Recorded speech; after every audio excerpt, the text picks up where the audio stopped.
everyone. I'm Alisa Vitti, the founder of Flow Living, and we're celebrating the 10-year anniversary of helping women recover from hormonal issues naturally. I'm leading a series of conversations with some of my favorite female founders, athletes, activists, and other women who've been on their own hormonal journey, because we're all on a hormonal journey. And we're here to unpack why it's so important that you understand your hormones, how they work, to remind you that you don't have to tolerate suffering. It's not part of your journey, and to educate you on why it's important to take action. Today, we are joined by Reece, who is not only a volleyball legend, but an inspirational leader, New York Times bestselling author, wife, and mother. She is a former professional beach volleyball player and Nike's first female spokeswoman, and is the definition of both athleticism and beauty. Gabby, so happy to have you here. Thank you for joining me today. Thank you. It's so nice to see you. Likewise. Tell me a little bit about your experience of dealing with hormone symptoms, how they've impacted your life, your athletic career. Just so curious how you've experienced hormones as you've gone through your life cycle. I wish I had known more about your work when I was, let's say, in the thick of competing, because sometimes we tend to be critical of ourselves. It's like, oh, I feel a little tired today. And if we have a deeper understanding of like, well, no, you should maybe feel a little tired, and giving yourself that permission, not necessarily to indulge, but to sort of give yourself a pass, because listen, you might have to still push ahead and compete, or people go to work or deal with things, but it's just that understanding of like, hey, nothing is wrong with me. I'm just managing, a real sort of chemical experience that I'm having. So I wish I had known more about that. I have to admit, being active, with the exception of getting too, which it was not my case, too lean. You'll hear athletes that lose their periods. I didn't have an incredibly dramatic time while competing, except having those dips, and also being like, oh, is it okay that I'm eating more during this time? I think it's so incredibly important that female athletes today really recognize that depending where you are in the cycle, you need to, it's not that you have to not train, it's just that you have to train in the correct alignment so that you don't injure yourself, you don't, women especially, we know from studies, they have to fuel very differently before and after workouts. There's a specific time window, and then the right type of training makes all the difference in your muscle gains, in your, using stored fat as fuel. All recovery, prevention of injury. So yeah, I think it's so important that we not only just not feel guilty about it, but really start to use it so that we can use it to our advantage. I think it's an interesting thing how we're always willing to mold around everything, instead of also giving ourselves permission to say, well, right at this moment, I have different requirements or different needs, and I'm willing to ask for that or allow for that. So I think that's a really important point. And, Dr. Stacy Sims talks about like, performing women do better fed, end of story. So end of story.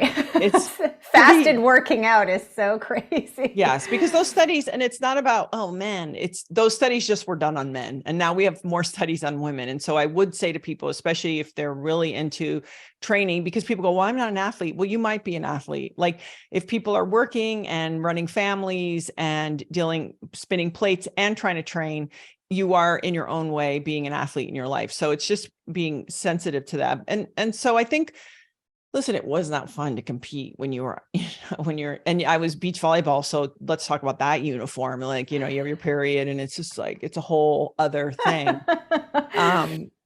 And then like you're on a tour, and pretty much through the summer, the whole tour starts to sync up. So, you can get what that was like. Definitely your team, you were all, on your. Was there pressure for everybody to be like on birth control? Was there any of that kind of dialogue, or that wasn't sort of pressurized situation? Not in my sport in particular. No, I think, once you get into a professional level, it's sort of like you have young adults, like these are people who are, managing their lives. Like I said, I think the hardest part for a female athlete was if she was too lean, because some women's body types, they certainly get even leaner. maybe than another type. And then it was losing the period. So you'd hear stories of athletes coming out of the process of being professionals and having to sort of figure out, oh, now I think I would like to have a family or what have you, and just and going through that journey. So I was fortunate that way, that I had a pretty regular period, except the usual. It was like just something to work around.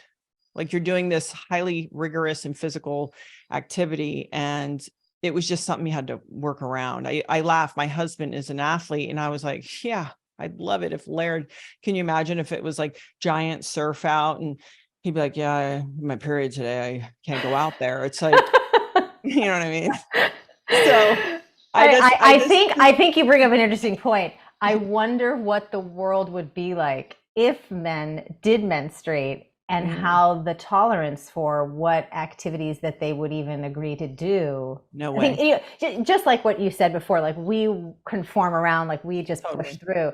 But I don't think men would do the same. And I think it would be like, well, we have to sort of schedule things around. It would just be curious what that might look like. You see him on the sidelines with their suits on and not in uniform. You're like, did he hurt his knee? It's like, no, he has his period right now.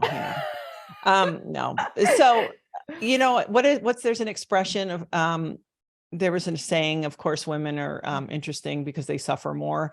And I don't mean the word and suffer like, oh, it's such a suffer. It is just a very specific and nuanced experience that unless you go through it, it's just that. And I think there is an important lesson, and I have a tendency to put my head down and just go through things. And if I'm having discomfort, I think a lot of women do. I think we've all been conditioned to just push through any sort of discomfort. Anything. And then if you take somebody who's used to physical discomfort, like with sports, you're just like, oh yeah. And so I guess I would just say that maybe I would have, because there's something also not to wallowing, but to being like, wow, it's interesting to me that I feel different.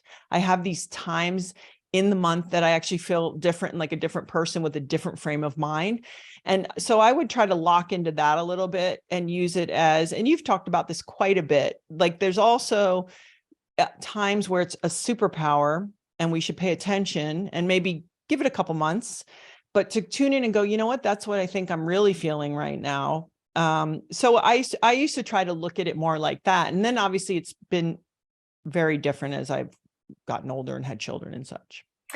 Yeah, I'm so curious about your perimenopause journey, because at Flow Living, we also help women across the lifespan from menstruation to fertility to perimenopause. And I mean, having spent some time chatting with you, I know that you've had a pretty positive experience of your perimenopause journey. And I think that that's such an important story to tell, which is one of the reasons why I wanted to chat with you today, because just like women have kind of accepted this narrative, a mythological narrative that, PMS is part of the deal and you're supposed to feel kind of crappy this week before your period. They also, I think, are buying into a narrative that says, that's also mythological in nature, that, perimenopause is going to be a hellacious experience and there's nothing you can do about it. So I'd love to just hear your experience of what it's been like to transition, 35 plus, how have you been experiencing your hormones as they've been changing?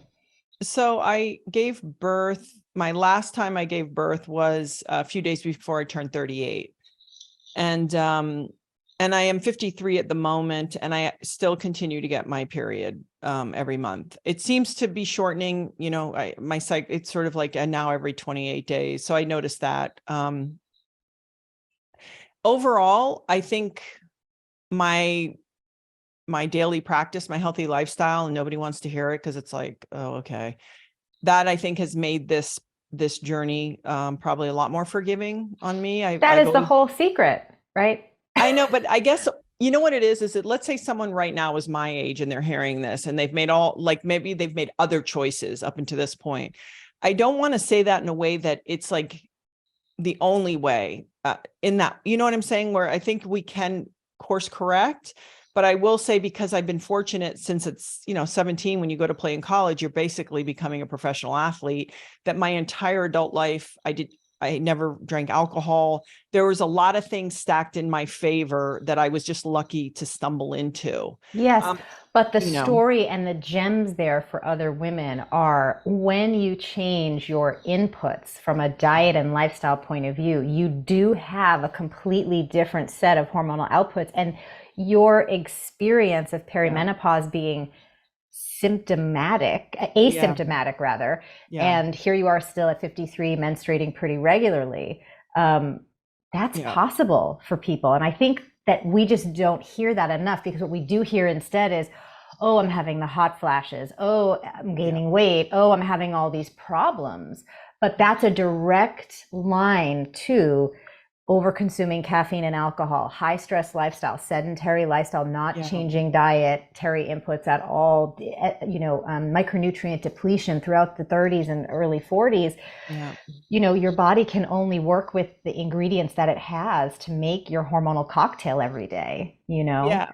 And So, I guess that's, if I can come from a place of like, hey, I've lived sort of in this way, and maybe that's an example, that's great, but it's not to make, people who've had different types of jobs or whatever being like, oh, well, easy for you to say, because I recognize I was able to dedicate it. But if I would say through some form of movement, I don't think people have to crush themselves. There's another side to the story. I have an artificial knee. It's like there's other sides to repetitive motion and training very hard oh yes, that, we're not suggesting that you have to be an athlete to right.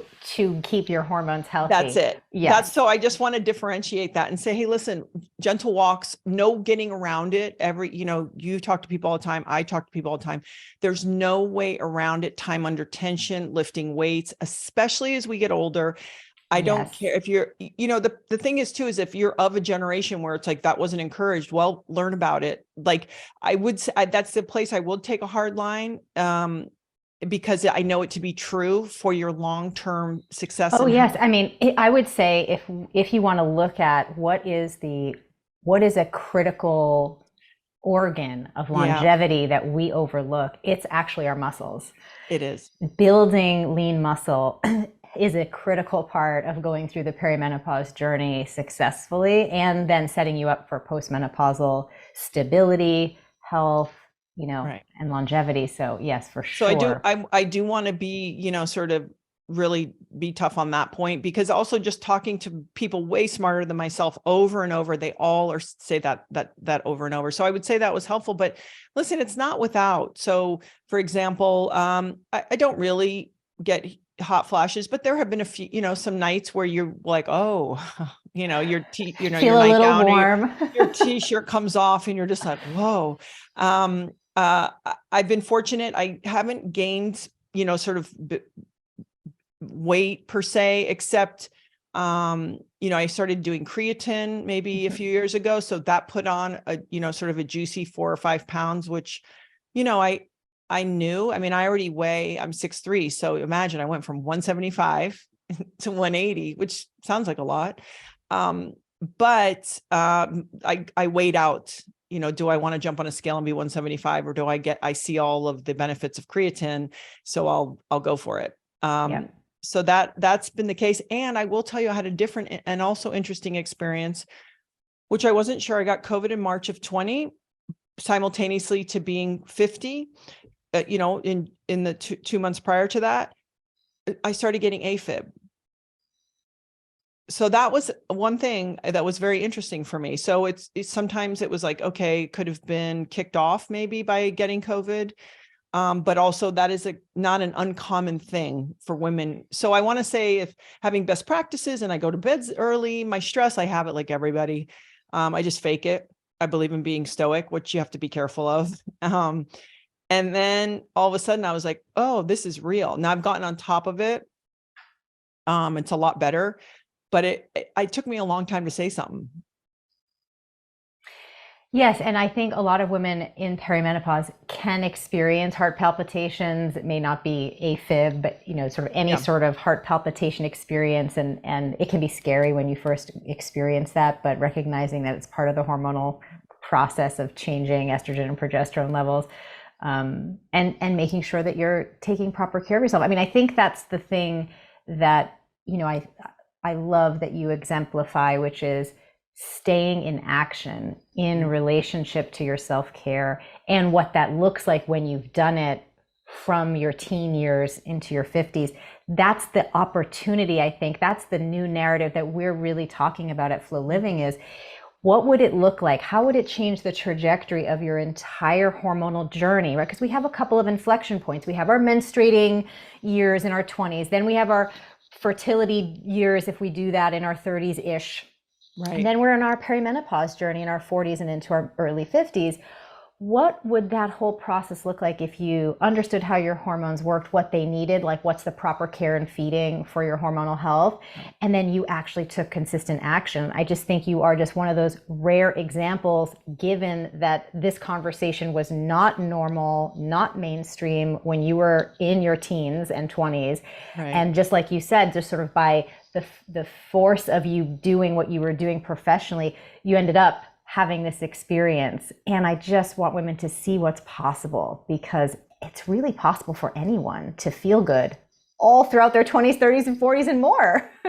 You know, I really believe that. And part of the reason I even want to have these conversations is because I really appreciate even having feeling good flowing out throughout my days for my adult life. You know, of course, we all have stress and worry and just not feeling our best. Of course. But it's that, you know, you want other people to experience that. And I'll tell you a quick story. So I have a woman who lives by me, and it's two women who live near each other. One is 98 years old and one is in her mid 60s. And they both have very shiny eyes, childlike, curious, and they've taken care of themselves. Nothing crazy. They've just taken care of themselves, you know, walk or swim and eat reasonably. Okay.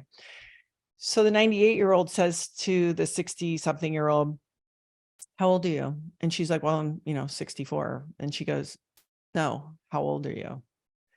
And the 60-something-year-old, who is a very dear friend of mine, she's like, "I'm 18.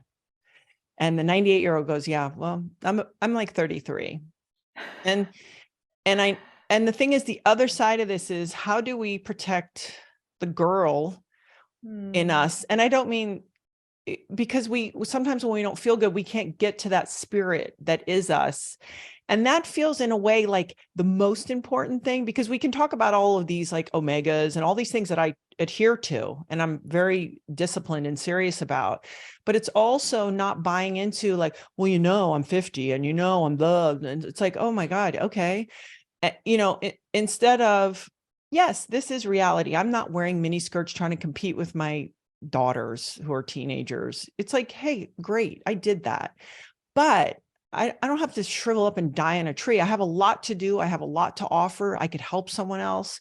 I have a lot, there's more to learn. And I just want you're still people. a vital, Yes. beautiful, sexual, energized individual. I mean, and let's just note, I think it's just recently Martha Stewart posed on the cover of Sports Illustrated at 80 something. And the fact that was a novelty, that's sort of a first, says a lot about how we probably have just perceived aging for ourselves and how we do need to redefine it. And she looks, anytime I see her name, it's always followed by thirst trap photo, because she's just doing that in a way that I think is really fabulous.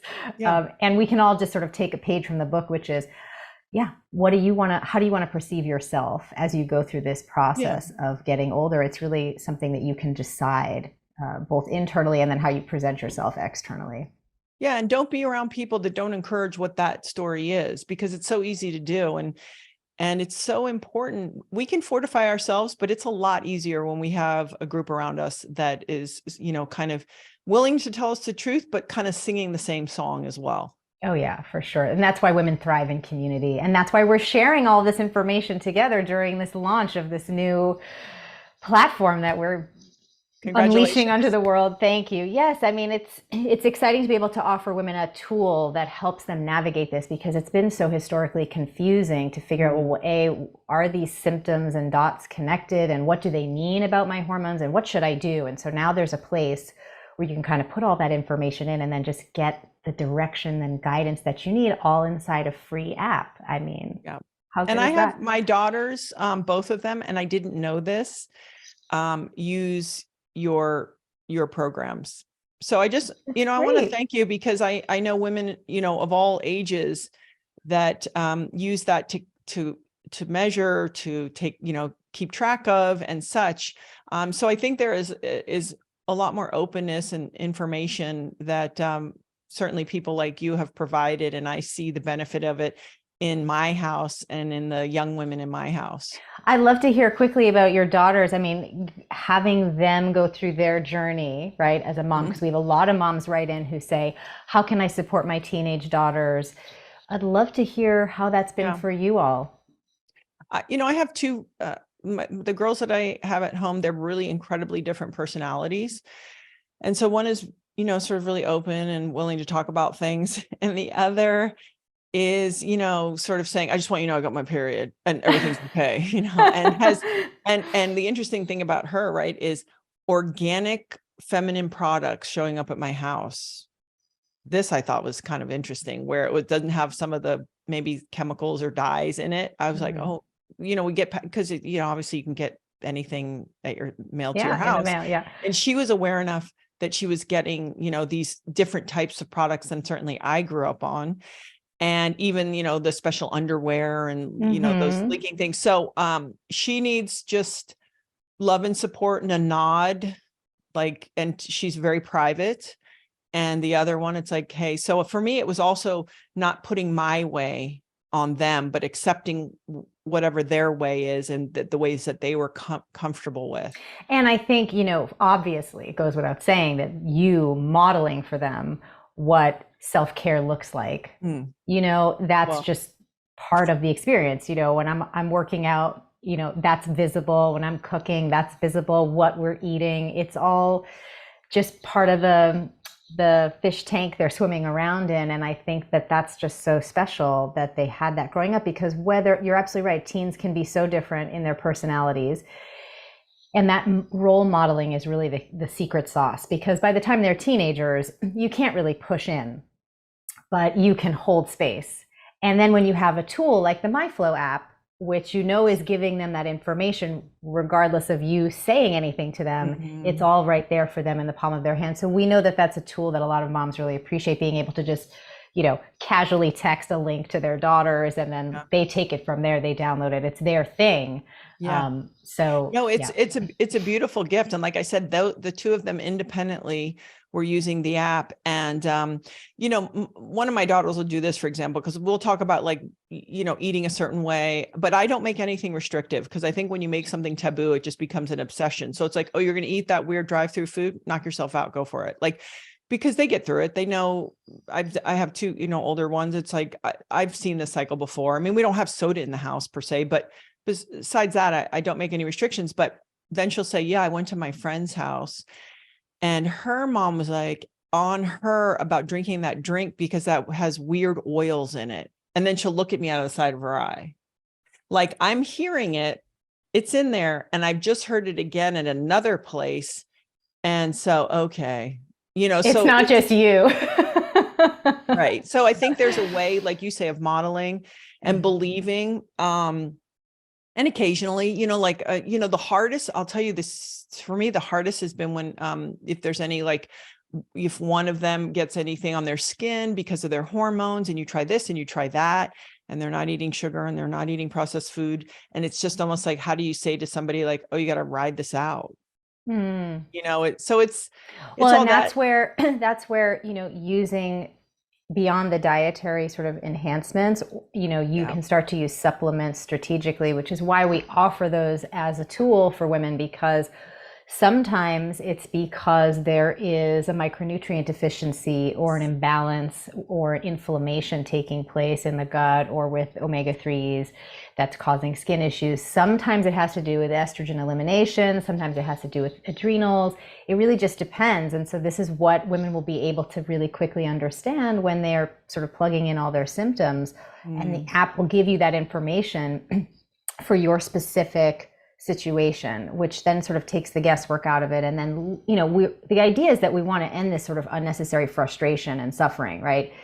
Because you shouldn't have to ride it out, No. And I want to encourage women, don't accept that. And obviously perfect's never the goal. I know I'm No. never going to feel perfect, but it's like, hey, it's okay. But it's this weird thing I always say of being 100% accountable. So that's on me to do my best to really say it's not where I want it. What do I need to do to figure that out and put the work into doing that? And then simultaneously giving yourself grace, right? So Yes. it's this weird constant thing of taking ownership, being the one, and then being like, hey, I'm not my best today.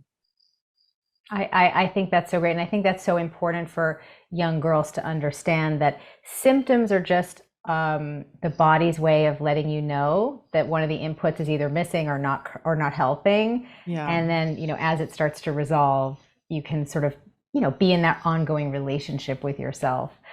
As we wrap up, I mean, I think Okay. it's so incredible that you use your platform to talk about these issues with women and to sort of share your story because um, it's not talked about enough. And I think especially you as an example of how it can go so right. That's hardly talked about. We hear a lot more now, which I think is also important, of all the symptoms and what's going wrong. But I mean, just to hear what it could look like when things go right, when you get that right across your entire lifespan, is just such a gift to share because it's so possible. What do you really, if you had to leave women with a couple of thoughts, what do you want them to know about just dealing with their hormonal issues when they're happening? Well, I can tell you I'm guilty of this on occasion. It's sort of don't let it go too long. Get help, get your blood work done, get things checked out. If people are not giving you the answers or they're saying things like, well, that's just how it is at your age, get someone new. Like be an advocate to the level of, because you deserve that, you deserve to feel good. But then if they say, hey, you need to eat like this and move this much and take these few supplements, do that, because we can have all the right information, but everything is a practice. So unless we put it in play and really do the work on it, we're not going to get the outcome we want. So we can't be over here going, oh, I don't feel good. And then someone goes, okay, da, da, da, da, da, da. But then somehow over here, we're not doing it. So it's both, right? It goes back to that grace and accountability. Make other people be accountable, help yourself, but then put it in play. I love that. It's so important to really take action, to not give up on yourself, to not settle, and that's certainly sort of the ethos at Flow Living is we just learn what's going on, get your plan, and then do the work. Because if you change things, then things change, right? And if you don't, then you're going to continue to suffer. And it's just so unnecessary. Well, and you're such a good example of, even though it was a different story when you were younger, healing yourself and not settling for, oh, well, that's just how it is. And I think sometimes we really just allow it like, oh, that's how it is. It's like, well, who says? I mean, I think what's so exciting about this particular moment in the conversation about women's health is that the official call out has been, that bell has been rung, meaning we are all aware now that there's a lack of research and people are trying to fill in the gaps. And the more that research is done, the more information we're going to have, the more empowered we're going to be. There are more companies and brands that are coming out to build supportive products and tools for women. We're certainly doing our part at Flow Living to help, make hormonal health care very accessible for every woman from her first period to her last. We're so excited about this new offering that we have. And want everybody to download the app because, I think that's the other thing about functional health is it can feel really out of reach for a lot of people. Yeah. And that's why we made the app free and the evaluation free. So you can totally get the customized information just about your situation for free, right? Everybody should have the ability to learn and understand what's going on without any gatekeeping. So definitely download the new app and figure out what makes sense for you to take action so that, as these times are changing, you're changing with them, we just can't keep settling. No, and keep paying attention because that changes. Like what works now won't work in a week or a month, and just keep in touch with. Oh, true. That's, who you are in your 20s hormonally is different from who you are in your 30s and your 40s and beyond. And that's also really what's exciting about the new app is that it's really helping follow you through all of that journey so that you have one place where you can get that contiguous support as your body needs. That's what your biology wants, right? It's all predicated on itself. So we have to kind of have that continuity. Gabby, thank you so much for sharing your story. It's so important that we talk about these things. I also want to highlight how you are contributing both with your podcast and your products and changing the narrative for women's health. And your superfoods are so amazing. My husband's constantly using them. So there's going to be some fun ways for everybody to be getting some freebies. And you'll get that information in the link below. But, we're just so excited that we have this new app for everybody to download. We're here to innovate and trailblaze a path forward for women, and really show what a new kind of hormonal healthcare could look like. So thank you for being part of this celebration with us. And I can't wait to see what the next 10 years has in store for Flow Living. Yeah, hopefully I don't drop off a cliff. You know what I mean? And I want to say I really appreciate the work you do. I think, this is like a redefining what a tribe is, right? It used to be a smaller thing. We were all together. Now you've just created a bigger tribe. So thank you for that. Oh, thank you. Thank you.